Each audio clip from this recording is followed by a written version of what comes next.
Hello, my dear future nursing officers. I welcome you all once again back to the Master Nursing classes. Today, here we have the NORCET 10 achiever in front of us.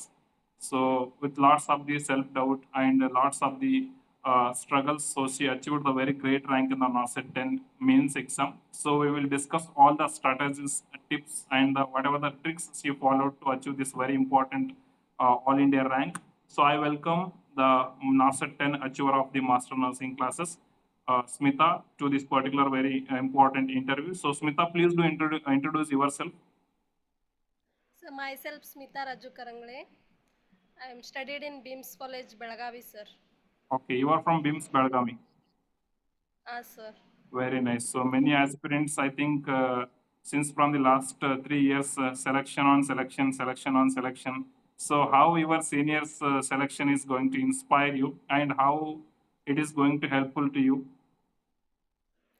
Sir actually ಹೇಳ್ಬೇಕಂದ್ರೆ ನಮ್ಮ ಸೀನಿಯರ್ಸೇ ನಮಗೆ inspiration sir. ಅವರೇ Okay, ಬಂದು ಒಳ್ಳೆ opportunity ಇದೆ ಮಾಡಿ ಅಂತ ಹೇಳಿ ಅದ್ರ ಬಗ್ಗೆ ನಮಗೆ ನಾಲೆಜ್ ಇಲ್ಲದಾಗ ನಮ್ಮ ಕ್ಲಾಸಿಗೆ ಬಂದು ಈ ಥರ ಮಾಡ್ಬೋದು, ನರ್ಸಿಂಗ್ ಮುಗಿದ ತಕ್ಷಣ ಈ ಥರ ಜಾಬ್ ಇದೆ ಮಾಡಿ ಅಂತ ಹೇಳಿ okay, ಅವ್ರು ಮಾಡ್ಕೊಂಡು ಹೋಗಿದ್ದಾನೆ ಅವ್ರ ಹಿಂದಿಂದನೇ ನಾವು ಮಾಡ್ಕೊಂಡು ಬಂದ್ವಿ ಸರ್.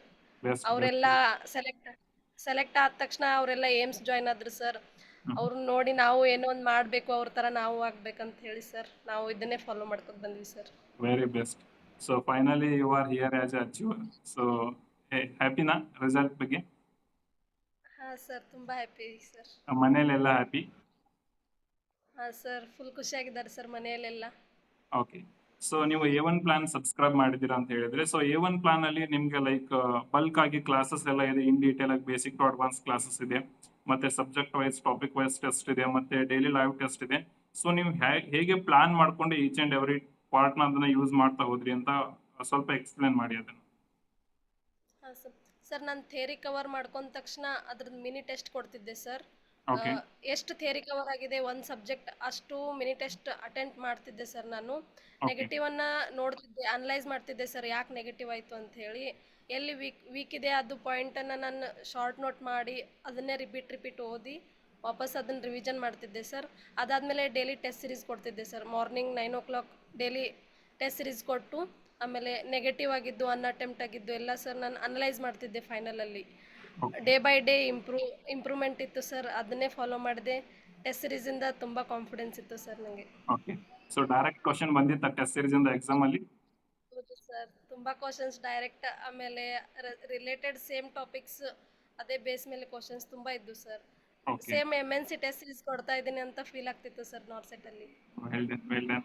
ಸೊ ತುಂಬಾ ಹ್ಯಾಪಿ ಆಗುತ್ತೆ, ಲೈಕ್ ನಾವು ಭಾಳ ಬೇಸಿಕ್ ಇಂದ ಅಡ್ವಾನ್ಸ್ ವರ್ಗು ಸ್ಟ್ರಗಲ್ ಮಾಡಿ ಕಂಟೆಂಟ್ ಕೊಟ್ಟಾಗ ಅದರಿಂದ ಆಸ್ಪಿರೆಂಟ್ಸ್ ಸೆಲೆಕ್ಷನ್ ಆಗಿ ಸರ್ ಈ ತರ ಹೆಲ್ಪ್ ಆಯ್ತು ಅಂತ ಹೇಳಿದಾಗ ಅದಕ್ಕಿಂತ ದೊಡ್ಡ ಖುಷಿ ಆಸ್ ಎ ಟೀಚರ್ ನಮ್ಗೇನಿಲ್ಲ. So we are very proud and we are very happy about your result. And what main important thing you followed in the A1 plan, like what was your time table to cover the theory classes of the A1 plan?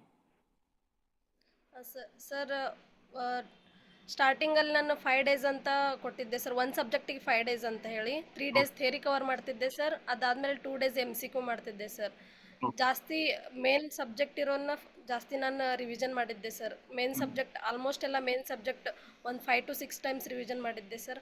ಅದಾದಮೇಲೆ test ಕೊಡ್ತಿದ್ದೆ sir. ಪ್ರತಿಯೊಂದು ಟಾಪಿಕನ್ನು test ಕೊಡ್ತಿದ್ದೆ sir. Analyse ಮಾಡ್ತಿದ್ದೆ ಯಾವ ರೀತಿ negative control ಮಾಡಬೇಕು, ಯಾಕೆ wrong ಆಗ್ತಿದೆ ಅಂತ ಹೇಳಿ ಎಲ್ಲ ಅನಲೈಸ್ ಮಾಡಿ ನಾನು ಆಮೇಲೆ ಅದು ಸ್ವಲ್ಪ ಆದಮೇಲೆ ಇಂಪ್ರೂವ್ ಆಯಿತು sir. Revision plus test series ತುಂಬ ಹೆಲ್ಪ್ ಆಗಿದೆ ಸರ್ ಅದು. Okay, test series daily live daily morning 9 AM ಕೊಡ್ತೀನಿ ಅಂತ ಹೇಳಿದ್ರಿ. ಸೊ ಅವಾಗ ಲೈಕ್ ಒಂದು 100 ಕ್ವಶನ್ ಟೆಸ್ಟ್ ನೀವು ಸಬ್ಮಿಟ್ ಮಾಡಾದ್ಮೇಲೆ ಅನಾಲಿಸಿಸ್ ಇಮಿಡಿಯೇಟ್ಲಿ ಆಫ್ಟರ್ ಮಾಡ್ತಿದ್ರಾ ಅಥವಾ ಡಿಲೇ ಮಾಡಿ ಈವ್ನಿಂಗ್ ಅಥವಾ ಆ ತರ ಮಾಡ್ತಿದ್ರಾ? ಇಲ್ಲ ಸರ್, ಟೆಸ್ಟ್ ಸೀರೀಸ್ ಕೊಟ್ಟ ತಕ್ಷಣನೇ ಅನಲೈಸ್ ಮಾಡ್ತಿದ್ದೆ ಸರ್ ನಾನು. ಹಾ, 2 to 3 hours ಅದಕ್ಕಂತ ಇಡ್ತಿದ್ದೆ ಸರ್. ಓಕೆ, ಥೇರಿ ಸ್ಟ್ರಾಂಗ್ ಇದ್ರೂ ನಾವು ಯಾವ ರೀತಿ ಅಪ್ಲೈ ಮಾಡ್ಬೇಕನ್ನೋದು ನಮ್ಗೆ ಟೆಸ್ಟ್ ಸೀರೀಸಲ್ಲೇ ಗೊತ್ತಾಗುತ್ತೆ ಸರ್. ಅದಕ್ಕೆ ನಾನು ಟೆಸ್ಟ್ ಸೀರೀಸ್ ಕೊಟ್ಟ ತಕ್ಷಣ ಅನಲೈಸ್ ಮಾಡಿ ಯಾವ ಟಾಪಿಕ್ ವೀಕ್ ಇದೆ ಅದನ್ನು ಶಾರ್ಟ್ ನೋಟ್ ಮಾಡಿ ಅದನ್ನೇ ರಿವಿಷನ್ ಮಾಡ್ತಿದ್ದೆ ಸರ್. Well done. ಏನ್ ಗೊತ್ತಾ, ನಾವು ಇದೇ ಹೇಳ್ತೀವಿ ಆಸ್ಪಿರೆಂಟ್ಸ್ ಗಳಿಗೆ, ಯಾವಾಗ ಲೈಕ್ ಟೆಸ್ಟ್ ಇಮಿಡಿಯೇಟ್ಲಿ ಸಬ್ಮಿಟ್ ಮಾಡ್ಬಿಡ್ತೀವಿ, ಇಮಿಡಿಯೇಟ್ಲಿ ನಾವು ಅದನ್ನ ರಿವ್ಯೂ ಮಾಡ್ಕೋಬೇಕು. ಅದ್ರಲ್ಲಿ ಏನಾಗುತ್ತೆ ಬೆನಿಫಿಟ್ ಅಂದ್ರೆ ಟೈಮ್ ಸೇವ್ ಆಗುತ್ತೆ. ಲೈಕ್ ಯಾಕಂದ್ರೆ ಒಂದು ಲಾಸ್ಟ್ 1 hour ಅಲ್ಲಿ ನಾವೆಲ್ಲ ಕ್ವಶನ್ ಓದ್ತಾ ಬಂದಿರ್ತೀವಿ. ಸೊ ನಮ್ಗೆ ಇನ್ ಡೀಟೇಲ್ ಎಲ್ಲ ಕ್ವಶನ್ ಓದೋ ನೆಸೆಸರಿ ಇರಲ್ಲ ಅವಾಗ ಲೈಕ್ ಈ ಕ್ವಶನ್ ಅಂದ್ರೆ ನಮ್ ಸಬ್ ಕಾನ್ಸಿಯಸ್ ಮೈಂಡ್ ಅಲ್ಲಿ ಎಲ್ಲ ಕ್ವಶನ್ ಇರುತ್ತೆ. ಇಮಿಡಿಯೇಟ್ಲಿ ನಾವು ಅದನ್ನ ರಿವ್ಯೂ ಮಾಡಿದಾಗ ಟೈಮ್ ಸೇವ್ ಆಗುತ್ತೆ. ಅಲ್ಲಿ ಟೈಮ್ ಸೇವ್ ಆದ್ರೆ ನಮ್ಗೆ ಡೆಫಿನೆಟ್ ಆಗಿ ನೆಕ್ಸ್ಟ್ ಟಾಪಿಕ್ ಗಳು ಕವರ್ ಮಾಡ್ಕೊಳಕ್ಕೆ ಆತರ ನಮ್ಗೆ ಡೆಫಿನೆಟ್ ಆಗಿ ಬೆನಿಫಿಟ್ ಆಗುತ್ತೆ. ಮತ್ತೆ ಡೈಲಿ ಲೈವ್ ಟೆಸ್ಟ್ ಕೊಟ್ಟಾಗ ಏನೋ ಮಿಸ್ಟೇಕ್ಸ್ ಆಗಿರ್ತಾವಲ್ಲ, ಲೈಕ್ ನೆಗೆಟಿವ್ಸ್ ಆಗಿರ್ತಾವಲ್ಲ, ಅವುಗಳಿಗೆ ಇಂಪ್ರೂವ್ ಮಾಡ್ಕೊಳಕ್ಕೆ ಏನಾರ ಸಪರೇಟ್ ಆಗಿ ನೋಟ್ಸ್, ನೋಟ್ಬುಕ್, ಪಾಯಿಂಟ್ ಏನೋ ಬರ್ಕೋತಿದ್ರ ಹಿಂಗೆ? ಹೌದು ಸರ್, ನೆಗೆಟಿವ್ ಬಂದಿದ್ದು ಜಾಸ್ತಿ ಫೋಕಸ್ ಮಾಡ್ತಿದ್ದೆ ಸರ್. ಯಾಕೆ ನೆಗೆಟಿವ್ ಆಯಿತು, ನನ್ನ ಥೇರಿ ವೀಕ್ ಇದೆ ಅಂತ ಹೇಳಿ ಥೇರಿ ಬೇಸಿಂದ ಥೇರಿ ಎಲ್ಲ ಕವರ್ ಮಾಡಿಕೊಂಡು ವೀಕ್ನೆಸ್ ಪಾಯಿಂಟನ್ನು ಕವರ್ ಮಾಡಿ ರಿವಿಷನ್ ಮಾಡಿ ನೆಗೆಟಿವ್ ಆಲ್ಮೋಸ್ಟ್ ಎಲ್ಲ ನಾನು ಶಾರ್ಟ್ ನೋಟ್ ಮಾಡ್ತಿದ್ದೆ ಸರ್. ಆಮೇಲೆ ಶಾರ್ಟ್ ನೋಟ್ ಮಾಡಿನೇ ನೆಗೆಟಿವ್ ಕಂಟ್ರೋಲ್ ಮಾಡಿದೆ ಸರ್ ನಾನು. ಬೆಸ್ಟ್ ಸ್ಟ್ರಾಟಜಿ ಅಂತಂದ್ರೆ ಲೈಕ್ ಟೆಸ್ಟ್ ಸೀರೀಸ್ ಅಲ್ಲಿ ಏನೇನೆಲ್ಲ ಮಿಸ್ಟೇಕ್ಸ್ ಆಗ್ತವೆ ಅದನ್ನ ಸಪರೇಟ್ ಆಗಿ ನೋಟ್ ಮಾಡ್ಕೊಂಡು ಅಟ್ ಲೀಸ್ಟ್ 1 ಟೈಮ್ 2 ಟೈಮ್ ಅದನ್ನ ಗೋ ಥ್ರೂ ಆದ್ರೆ ಡೆಫಿನೆಟ್ ಆಗಿ ಆ ಕಾನ್ಸೆಪ್ಟ್, ಆ ಕ್ವಶನ್ ಎಕ್ಸಾಮ್ ಅಲ್ಲಿ ಬಂದಾಗ ಮಿಸ್ಟೇಕ್ಸ್ ಕಡಿಮೆ ಆಗುತ್ತೆ. ಆ ಮಿಸ್ಟೇಕ್ಸ್ ಕಡಿಮೆ ಆದ್ರೆ ಮಾತ್ರ ನಮ್ ನೆಗೆಟಿವ್ ಕಂಟ್ರೋಲ್ ಆಗುತ್ತೆ. ನೆಗೆಟಿವ್ ಕಂಟ್ರೋಲ್ ಆದ್ರೆ ಮಾತ್ರ ಬೆಸ್ಟ್ ಆಲ್ ಇಂಡಿಯಾ ರ್ಯಾಂಕ್ ಬರುತ್ತೆ ಈ ತರ.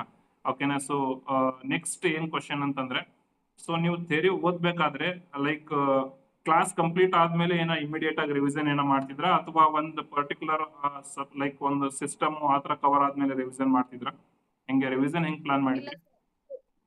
ಪೂರ್ತಿ ಥಿಯರಿ ಕಂಪ್ಲೀಟ್ ಆದ ತಕ್ಷಣ MCQ ಪ್ರಾಕ್ಟೀಸ್ ಮಾಡ್ತಿದ್ದೆ ಸರ್ ನಾನು. ಓಕೆ, ಸೊ ಟಾರ್ಗೆಟ್ ಮಾಡಿ ಫಸ್ಟ್ ಥಿಯರಿ ಕಂಪ್ಲೀಟ್ ಮಾಡ್ಕೋತಿದ್ರಿ, ಥಿಯರಿ ಕಂಪ್ಲೀಟ್ ಆದ್ಮೇಲೆ MCQ practice. So very best. ಯಾಕಂತಂದ್ರೆ ಇವನ್ ನಾವು ಟಾಪಿಕ್ ವೈಸ್ ಟೆಸ್ಟ್ ಕೊಟ್ಟಿದೀವಿ ಅಂದ್ರೆ ಕೆಲವೊಂದ್ಸಾರಿ ಬೇಸಿಕ್ ಕ್ವಶನ್ ಬಂದಿರುತ್ತೆ. ಆ ಬೇಸಿಕ್ ಕ್ವಶನ್ ನಮ್ಗೆ ಕವರ್ ಆಗ್ಲಿಲ್ಲ ಅಂತಂದ್ರೆ ಸೆಲ್ಫ್ ಡೌಟ್ ಕ್ರಿಯೇಟ್ ಆಗುತ್ತೆ. ಹಂಗಾಗಿ ಒಂದ್ ಬಲ್ಕ್ ಆಗಿ ಒಂದಿಷ್ಟು ಥಿಯರಿ ಕವರ್ ಮಾಡ್ಕೊಳ್ಳೋದು, ಅದ್ರ ಮೇಲೆ ಬಲ್ಕ್ ಆಗಿ MCQ ಸಾಲ್ವ್ ಮಾಡೋದು. Each and every topic separate ಆಗಿ ಕೊಟ್ಟಿರೋದ್ರಿಂದ ಅದು ನಿಮ್ಗೆ ಈಸಿ ಆಗುತ್ತೆ. ಲೈಕ್ ಟೈಮ್ ವೇಸ್ಟ್ ಆಗಲ್ಲ ಎಲ್ಲ, ಅದ್ರಲ್ಲಿ ಡೆಫಿನೆಟ್ ಆಗಿ ಅದು ಬೆನಿಫಿಟ್ ಆಗುತ್ತೆ. ಸೊ ಅದ್ರ ಜೊತೆಗೆ ನಿಮ್ ಜೂನಿಯರ್ಸ್ ಗಳಿಗೆ ಆಗಿರ್ಬೋದು ಅಥವಾ ನಿಮ್ ಕಲೀಗ್ಸ್ ಗಳಿಗೆ, ನಿಮ್ ಫ್ರೆಂಡ್ಸ್ ಗಳಿಗೆ ಏನ್ ಹೇಳಕ್ ಇಷ್ಟಪಡ್ತೀರಾ? ಅವ್ರು ಯಾವ ತರ ಪ್ರಿಪೇರ್ ಆಗ್ಬೇಕು ನೆಕ್ಸ್ಟ್ ನಾರ್ಸೆಟ್ಗೆ? ಏನಿಲ್ಲ ಸರ್, ಒಂದು ಏಮ್ ಅಂತ ಇರಬೇಕು ಸರ್. ಒಂದು ಗುರಿ ಅಂತ ಇದ್ರೆ ನಾವು ಅದನ್ನ ತಲುಪ್ತೀವಿ ಸರ್. ಮೈಂಡಲ್ಲಿ ನಾವು ಪಾಸಿಟಿವ್ ಥಿಂಕ್ ಮಾಡಿ ನಾನು ಇದನ್ನ ಮಾಡ್ತೀನಿ ಅನ್ನೋ ಛಲ ಇದ್ರೆ ಸರ್ ಯಾರು ಹಿಂದುಳಿಯಲ್ಲ ಸರ್. ಆಲ್ಮೋಸ್ಟ್ ಎಲ್ಲರೂ ಸೆಲೆಕ್ಟ್ ಆಗ್ತಾರೆ ಸರ್. ಅದು ಒಂದೇ. ಆಮೇಲೆ ಕನ್ಸಿಸ್ಟೆನ್ಸಿ ಮೇಂಟೈನ್ ಮಾಡಬೇಕು. 1 ಇಯರ್ ಅಥವಾ 6 ಮಂತ್ ಇದಕ್ಕಂತನೇ ಇಟ್ಟು ಚೆನ್ನಾಗಿ ಸ್ಟಡಿ ಮಾಡಿ ಥಿಯರಿ ಬೇಸಿಂದ ಹಿಡಿದು ಪೂರ್ತಿ ಕೋರ್ ಸಬ್ಜೆಕ್ಟ್ ನಾನು ಆಲ್ಮೋಸ್ಟ್ ಎಲ್ಲ ಕವರ್ ಮಾಡಿ, ಅದ್ರ ಜೊತೆಗೆ ಥಿಯರಿ ನಾಲೆಜ್ ಇದ್ರೂ ಕೂಡ ನಾವು ಯಾವ ರೀತಿ ಆ ನಾಲೆಜನ್ನು ಅಪ್ಲೈ ಮಾಡ್ಬೇಕನ್ನೋ ಟೆಸ್ಟ್ ಸೀರೀಸಿಂದ ನಾವು ಕಲಿತೀವಿ. ಟೆಸ್ಟ್ ಸೀರೀಸನ್ನು important sir. Daily test series ಜೊತೆಗೆ ಥಿಯರಿ ಕೊಟ್ಟು ಅದೆಲ್ಲ ಮಾಡಿದ್ರೆ ಒಂಥರ ಕಾನ್ಫಿಡೆನ್ಸ್ ಇರುತ್ತೆ ಸರ್. ಇದೆಲ್ಲ ಮಾಡಿದ್ರೆ 100% ಸೆಲೆಕ್ಷನ್ ಆಗುತ್ತೆ ಸರ್. ಇಷ್ಟೇ. ಡೆಫಿನೆಟ್ ಆಗಿ. ಸೊ ನೀವು ಎಷ್ಟು ಡ್ಯೂರೇಷನ್ ಪ್ರಿಪರೇಷನ್ ಮಾಡಿದ್ರಿ? ಲೈಕ್ ಡೆಡಿಕೇಟೆಡ್ ಆಗಿನೇ, ಲೈಕ್ ಕಾಲೇಜ್ ಅವರಲ್ಲಿ, ನೀವು ಕಾಲೇಜಲ್ಲಿನೂ ಐ ಥಿಂಕ್ ನಿಮ್ಗೆ ಅವೇರ್ನೆಸ್ ಇರೋದ್ರಿಂದ ಸ್ವಲ್ಪ ಪ್ರಿಪರೇಷನ್ ಮಾಡಿರ್ಬೇಕು ಅನ್ಕೋತೀನಿ, ಬೇಸಿಕ್ ಪ್ರಿಪರೇಷನ್ ಕಾಲೇಜ್ ಟೈಮಲ್ಲಿ, ಇಲ್ವಾ? ಸರ್ ಹಂಗೇನಿಲ್ಲ. ಇಲ್ಲ ಸರ್, ಡಿಗ್ರಿ ಮುಗಿದ್ಮೇಲೆ ಸ್ಟಾರ್ಟ್ ಮಾಡಿದ್ದು ಸರ್ ನಾನು. ಡಿಗ್ರಿ ಮುಗಿದ ತಕ್ಷಣ ಸ್ಟಾರ್ಟ್ ಮಾಡಿ ಆಮೇಲೆ ಕಂಪ್ಲೀಟ್ ಮಾಡ್ಕೊಂಡೆ ಸರ್. ಓಕೆ, ಡಿಗ್ರಿ 1 ಇಯರ್ ಆಯ್ತು ಸರ್. 1 ಇಯರ್ ಡೆಡಿಕೇಟೆಡ್ ಆಗಿ 1 ಇಯರ್ ಪ್ರಿಪರೇಷನ್ ಮಾಡಿದ್ದೀರಾ? ಹಾ ಸರ್. Very best. ಲೈಕ್ ಏನ್ ಕರೆಕ್ಟ್ ಡೈರೆಕ್ಷನ್ ಅಲ್ಲಿ ಪಾಸಿಟಿವ್ ಎನರ್ಜಿ ಆಗ್ತೀವಲ್ಲ, ಡೆಫಿನೆಟ್ ಆಗಿ ರಿಸಲ್ಟ್ ಬಂದೇ ಬಂದಿರುತ್ತೆ. So we are very happy for your result and your family also very proud about you. And college ಹೋಗಿದ್ರಾ ಸೆಲೆಕ್ಷನ್ ಆದ್ಮೇಲೆ? ಇನ್ನೂ ಹೋಗಿಲ್ವಾ? ಇಲ್ಲ ಸರ್, ಹೋಗ್ಬೇಕು ಸರ್, ಇನ್ಮೇಲೆ ಹೋಗ್ಬೇಕು. ಹೋಗಿ ಕಾಲೇಜ್ಗೆ ಒಂದ್ಸರಿ ಹೋಗಿ ಬನ್ನಿ. ನಿಮ್ ಜೂನಿಯರ್ಸ್ ಗಳಿಗೆಲ್ಲ ಮೋಟಿವೇಟ್ ಮಾಡಿ. ಸೊ ಏನ್ ಸ್ಟ್ರಾಟಜಿ ಫಾಲೋ ಮಾಡಿದ್ರೆ ಅವ್ರಿಗೆ ಶೇರ್ ಮಾಡಿ. ನಿಮ್ ಸೀನಿಯರ್ ಏನ್ ರೆಸ್ಪಾನ್ಸಿಬಿಲಿಟಿ ಅವ್ರದಿತ್ತು, ಲೈಕ್ ಅವ್ರು ನಿಮ್ ಕಾಲೇಜ್ ಬಂದು ನಿಮಗ್ ಮೋಟಿವೇಟ್ ಮಾಡಿದ್ರೆ ನೆಕ್ಸ್ಟ್ ರೆಸ್ಪಾನ್ಸಿಬಿಲಿಟಿ ನಿಮ್ದು. ನೀವು ನಿಮ್ ಜೂನಿಯರ್ಸ್ ಗೆ ಮೋಟಿವೇಟ್ ಮಾಡ್ಬೇಕು. ನಮ್ದೇನಂತಂದ್ರೆ ಇಂಡಿಯಾದಲ್ಲಿ ಯಾವುದೇ AMC ಹೋದ್ರು, ಯಾವುದೇ ಇನ್ಸ್ಟಿಟ್ಯೂಟ್ ಹೋದ್ರು ನಮ್ಮೂರು ಇರ್ಬೇಕು. ಸೊ ಅದೊಂದು ನಮ್ದು ಮೇನ್ ಮೋಟೋ. ಸೊ ಡೆಫಿನೆಟ್ ಆಗಿ ಅರ್ಧ ಆಗಿದೆ. ಅರ್ಧ ಏಮ್ಸ್ ಅಂದ್ರೆ ಒಂದು 75% ಇನ್ಸ್ಟಿಟ್ಯೂಟ್ ಮುಗಿದಿದೆ. ಇನ್ನೊಂದು 70 ಲೈಕ್ ಒಂದು 35 ಅಲ್ಲಿ ಕೂಡ ಅಚೀವ್ ಮಾಡ್ತೀವಿ ಡೆಫಿನೆಟ್ ಆಗಿ. ನಿಮ್ಮಂತ ಆಸ್ಪಿರೆಂಟ್ಸ್ ವಿತ್ ಕನ್ಸಿಸ್ಟೆನ್ಸಿ, ಡೆಡಿಕೇಶನ್ ಇಂದ ವರ್ಕ್ ಮಾಡೋರಿದ್ದೀರಾ. ಕ್ವಾಲಿಟಿ ಕಂಟೆಂಟ್ ಡೆಫಿನೆಟ್ ಆಗಿ ನಾವು ಕೊಟ್ಟು ಇನ್ನೂ ಇಂಪ್ರೂವ್ಮೆಂಟ್ ಮಾಡ್ತೀವಿ. ಸೊ ನಿಮ್ ಜೂನಿಯರ್ಸ್ ಗಳಿಗೆಲ್ಲ ಚೆನ್ನಾಗಿ ಗೈಡ್ ಮಾಡಿ. ಅವ್ರ ಸಕ್ಸಸ್ ಆದ್ರೆ ಅದು ಮತ್ತೆ ನಿಮ್ ಸಕ್ಸಸ್ ಕೂಡ. ಓಕೆನಾ? ಸೊ ಇದು ನಿಮ್ದು first step of your success. ಇನ್ನೂ ಬಹಳ ಬೆಳೆಯೋದಿದೆ ಲೈಫ್ ಅಲ್ಲಿ. ಮತ್ತೆ ಏನೇನು MNC ಇಂದ ನೋಟ್ಸ್ ಮಾಡಿದಿರಾ. ಸೊ ಯಾರನ್ನ ಕೇಳಿದ್ರೆ ಜೆರಾಕ್ಸ್ ಕೊಡಿ, ಬಟ್ ನಿಮ್ದು ಒರಿಜಿನಲ್ ಕಾಪಿನ ಕೊಡಬೇಡಿ. ಬಹಳ ಕಷ್ಟಪಟ್ಟು ಮಾಡಿರ್ತಾರೆ, ಅದು ನಿಮ್ಗೆ ಮುಂದೆ SN ಎಕ್ಸಾಮ್ ಆಗಿರ್ಬೋದು, ಅದಕ್ಕೆಲ್ಲಾನು ಹೆಲ್ಪ್ ಆಗ್ತಿರುತ್ತೆ. ಓಕೆನಾ? So I am very happy for this one and keep growing and keep shining. So ಬೆಳಗಾವಿಗೆ ಬಂದ್ವಿ ಅಂದ್ರೆ ಮೀಟ್ ಆಗ್ತೀವಿ. So thank you so much for joining us. All the best. Okay sir, thank you sir.